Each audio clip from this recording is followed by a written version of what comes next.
Oh my gosh, it was absolute relief.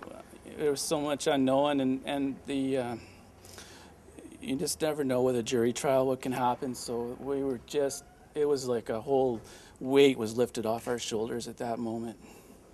And we knew once we heard the verdict for Tosha, we just knew what was going to happen for both of them at that point. It's hard to think that we could accept those right now. Maybe over time, with time does heal, and perhaps we can accept their apology. But it's so difficult. It's just so difficult. The pain and suffering that this has brought us is just unbelievable. So we'll see over time. I just hope that they can get some closure out of these verdicts. I can tell you that if there's anything positive that's come out of the death of Ray Johnson, is that we got to meet some of the nicest, kindest people you could ever hope to meet in terms of his family and friends, and just unfortunate they've were put in this position. I'm sad for everybody involved in this particular matter. My heart goes out to the Johnson family. They suffered a terrible loss, and this was a terrible ordeal for everybody involved, including the accused. I think at this stage we need to take time to respect and honor the work that the jury has done. My client will, in all likelihood, exhaust all of his available and remaining options legally from here forward. But I think at this time, I think we have to remember that the family, Mr. Johnson, is obviously here with a lot of support, and I don't want to say anything right now or to do anything to detract from today, which is a small moment for them in this entire process.